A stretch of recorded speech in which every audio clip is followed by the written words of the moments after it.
Bryan Kohberger was back in court on Tuesday in Idaho for a pre-trial hearing, and the 28-year-old arrived not in his orange prison uniform, but in a black suit, and sat quietly while his lawyers pleaded with the judge on several motions before the court.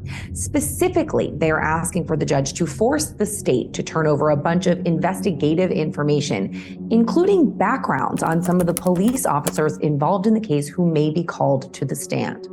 Kohberger's attorney said that the need for this information as quickly as possible is even more crucial now because the state will seek the death penalty if their client is convicted. Now, on Monday, the Latah County DA's office filed paperwork to inform the court that they are considering all penalties for the quadruple murder suspect, including a capital sentence. In their explanation, the state listed several reasons as to why they could make this a capital case, including the fact that the murders were especially heinous, atrocious, or cruel, manifesting exceptional depravity. On the other side, Bryan Kohberger's defense team is now gearing up for what may literally be the fight of his life, and they're mounting a major defense. Kohberger's lawyers claim there is no connection, and that's a quote, between their client and the victims of the Idaho murders. And they don't believe that prosecutors will be able to prove one exists during trial. Clearly, based on the fact that the state is going for the death penalty, they would probably disagree with that there. New court documents are giving us our first clue as to what Bryan Kohberger's defense strategy will be in court this October as he fights 4 counts of premeditated murder and 1 count of burglary in the stabbing deaths of Madison Mogen, Kaylee Goncalves, Ethan Chapin, and Xana Kernodle.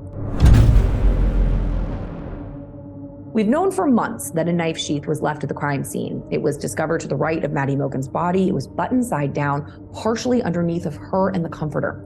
On the snap of that K-bar sheath, investigators found a single source of DNA, which they matched to Bryan Kohberger. According to prosecutors, the DNA is 5.37 octillion times more likely to belong to Bryan Kohberger than any random person off the street. That evidence objectively sounds not great for the defense, but the suspect and his team are working to neutralize this DNA evidence, and they're coming at it from all angles, including the possibility that they believe it could have been planted. In their own words, the DNA discovered at the scene and how it was tested is, quote, extremely important to the defense in this case. I am not a lawyer, but I've been reporting on these types of cases for more than a decade. It sounds to me like they are trying to put together a solid objection to the DNA evidence being admitted at all at trial, which would be fascinating to see at court. If the jury never gets to hear that Kohberger's DNA was found at the crime scene, on the item that likely held the murder weapon and touching one of the victims' bodies, well, it would be a crushing blow to the prosecution. Back in an earlier video, I spoke to attorney Nima Rahmani, who correctly predicted that Kohberger's team would attack the DNA evidence at trial, and that is exactly what we are seeing unfold. The defense is gonna attack the evidence in this case, and one thing that I expect them to do is attack the DNA, say it's not reliable, it's only one source, and it could have been transferred there by anyone, and there's going to be a whole host of other people that have DNA there. They're also going to attack the other key evidence cited by the prosecution. We know the cell site evidence is key, but the defense is already trying to poke holes in that, saying that the cell phone evidence doesn't match up with the video surveillance of the white Hyundai Elantra, and maybe minutes off. So all the defense can do in a case like this is raise reasonable doubt. So whatever they can do to attack the prosecution's key evidence, that's what they're going to do. They're going to put up factual roadblocks as well as legal hurdles as well. That's why you see them attacking everything, whether it's pushing for a gag order in this case or going through a full preliminary hearing. We're going to see approximately a week of witness testimony. They're not going to waive preliminary hearing in a case like this. They're going to do everything they can to try to win this case by raising a reasonable doubt with 1 or more jurors or even on appeal. So how are they going to do this? Not to get too into the weeds with the legal jargon, the argument right now between the defense and the prosecution is all about discovery. According to the American Bar Association, discovery is the formal process of exchanging information between the parties about the witnesses and evidence they will present at trial. The reason this rule exists is to prevent trial by ambush, basically to avoid those gotcha moments that we love on Law & Order. Every defendant is innocent until proven guilty and has a constitutional right to a fair trial. The discovery process helps guarantee that. So how does all of that specifically relate to the Idaho murder case? Well, Kohberger's lawyers believe that prosecutors have information that should be by law disclosed to the defense. The defense is claiming that Latah County prosecutors are withholding specific information, which is effectively, quote, hiding its entire case. The main issue that Kohberger's team is focusing on has to do with the DNA that investigators discovered on the snap of that knife sheath. The DNA was first run through the law enforcement database CODIS, but it didn't get a hit. Now, at the time, all law enforcement knew about that profile was that it belonged to someone genetically male. That was it. According to prosecutors, law enforcement then turned to investigative genetic genealogy to craft a family tree in the hopes of finding a lead. The FBI actually handled out building the suspect profile's family tree. They did it using public resources, the same way you or I would utilize services like 23andMe or Ancestry.com, as well as some databases available only to law enforcement. FBI investigators ended up coming up with a network of hundreds of people related to the suspect, and were able to then narrow that list down to Bryan Kohberger. How they narrowed it down to him is a huge question that the defense has. But at any rate, the FBI sent that tip to local law enforcement and told them to look into the WSU graduate student. From there, local authorities dug into Kohberger to piece together enough evidence of his potential guilt to secure an arrest warrant. The most crucial piece of that evidence was a different DNA sample than the one we've just been talking about. This one was taken from Bryan Kohberger's father. It was obtained from an item in the family's trash and matched with a 99.998% accuracy to being from the father of the sample left on the knife sheath. Translation: the sample on the sheath was Bryan Kohberger's. After Kohberger was arrested, his DNA was taken by law enforcement via a cheek swab and then finally compared against that original sample from the knife sheath.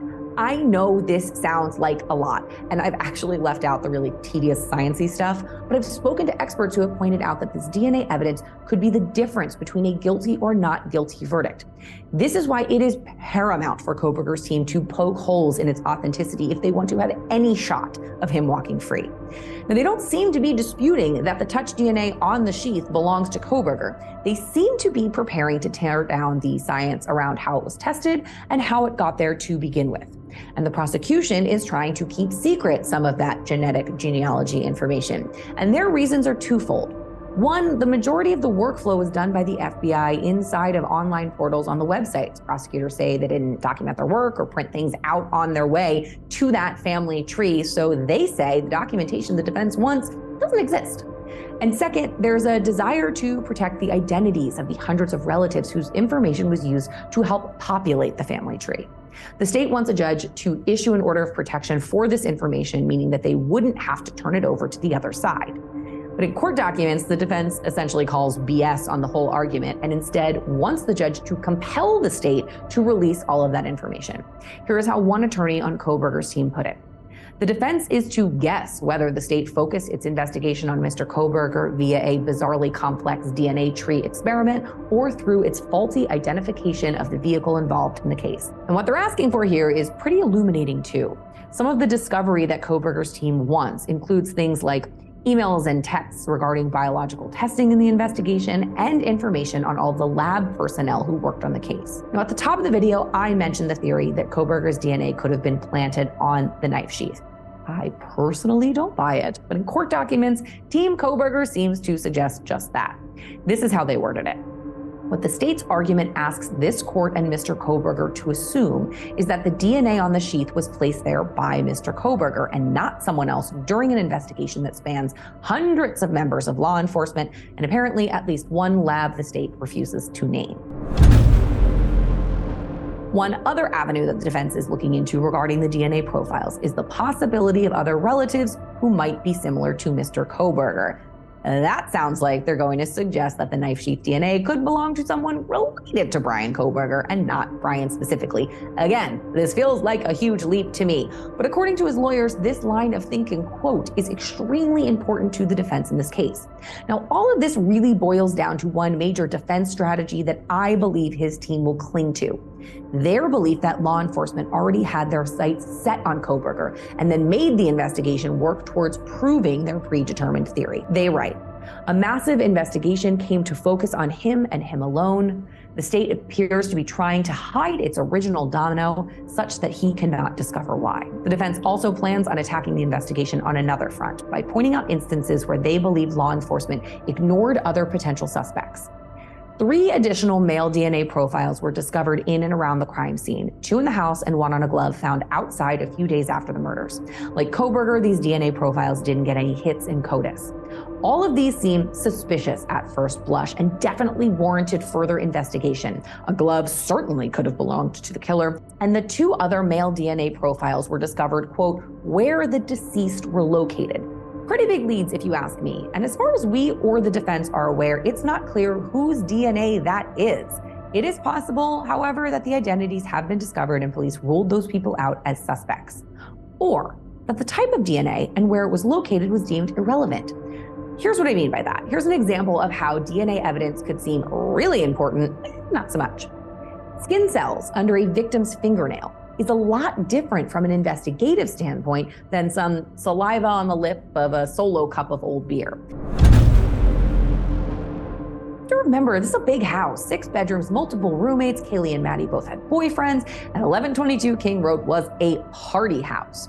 These images taken of the crime scene shows the home exactly as it was the night of the murders. Look at the mess, empty cups, bottles, dirty dishes, the remnants of beer pong. There's no doubt a ton of DNA in this house. It will likely be the state's case at trial that the other DNA profiles found at the scene aren't relevant to the case. Team Kohberger, however, will want to disagree. And so in order to do this, they need the information, the discovery, ahead of time so that they can plan. And that is what they're asking for. Now, to be clear, the prosecution plans on handing all of this discovery over. They're just on different timetables.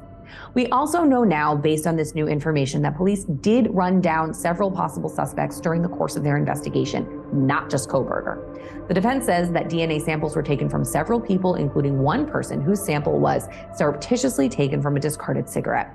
Looks to me like Kohberger's lawyers are looking for any entry points to say, look, it wasn't our guy, could have been this guy or that guy. Remember, they don't need to offer an alternative suspect or prove Kohberger's innocence. Their only job in defending their client is to show reasonable doubt. If a single juror says to themselves, well, it might have been cigarette guy, it could be the difference between Kohberger spending life in prison or walking out of court a free man. Now, these latest court filings are really a huge window into Kohberger's defense strategy. Another place they're looking to poke holes in is the now infamous white Hyundai Elantra. We know police were searching for a white Hyundai Elantra for weeks prior to Kohberger's arrest. It was one of the only solid leads that law enforcement went public with. And according to investigators, it was seen in the vicinity of the crime scene no less than 12 times in the months leading up to the murders. And on the night of the slayings, it was tracked using CCTV footage from Kohberger's apartment in Pullman, Washington, to 1122 King Road in Moscow, Idaho. Then spotted essentially casing the house, driving back and forth around the area 3 times in the wee hours of the night, then disappearing briefly during the time frame of the killings, and then seen again, leaving the area at a high rate of speed at 4:20 a.m. That is after the time that the 4 victims were believed to have been stabbed to death. The car was impounded in Pennsylvania the day the suspect was arrested and has gone through rigorous forensic testing. How the car was first identified remains a mystery to the defense, and like with the DNA, they're demanding answers. Now, Kohberger's lawyers want to know exactly how police were able to identify specifically a white Hyundai Elantra based off of these blurry images of a white sedan. They also claim that the analyst working on this was heavily relying on a video of a car heading in the wrong direction at the wrong time. Now, beyond that, they don't dive too much more into the car in these latest documents or in court. But one final line at the end of the defense's argument hit me like a ton of bricks, because it suggests that the state's case might not be as strong as we all thought. His lawyer writes, there is no explanation for the total lack of DNA evidence from the victims in Mr. Kohberger's apartment, office, home, or vehicle.